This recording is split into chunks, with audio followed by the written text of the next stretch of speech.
Hello, Mr. Pottinger's class. Hi. Today we just finished a lesson called Multiplying Integers. It was Chapter 1, Lesson 1, or 1.1. Question. Can you guys multiply integers? Yes. You can? Yes. Okay, well, let's talk about what this lesson consisted of. An integer we said was a whole number and its opposite. Oh, good job. Is everyone answering me? Yes. Okay, good. Okay, there's an answer to a multiplication problem. What do we call an answer to a multiplication problem? A product. It's called a product. Nice job. Okay. Multiplication. Multiplication is pretty simple. It is nothing more than repeated addition. Okay, ladies and gentlemen, we have this problem here. 3 times 2 equals 6, right? Yes. There's a 6 and there's a 3 times 2.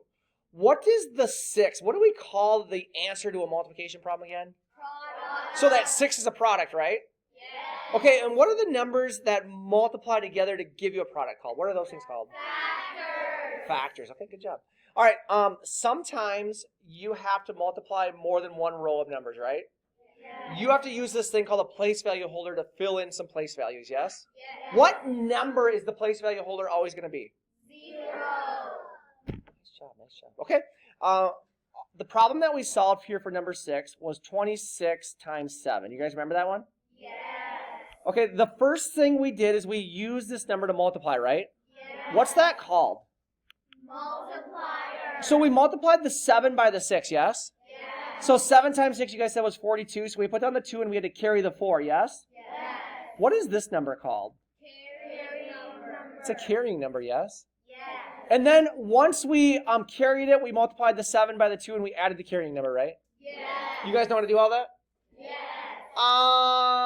Down here. We had 8 times 9, yes? And then we did 8 times 2, yes? Yes. What do we do when we're done using a multiplier? Cross it off. What do we do when we're done using a carrying number? Cross it off. You cross them off so we don't have to use them again, right? Yes. What happens if you have a problem that's written going across your paper? What do we need to do? Rewrite it. We rewrite it, don't we? Yes. And when we rewrite it going up and down, yes? Yes. What do we always do to the final answer of our problems? Box it. We always box our final answers, right? Yes.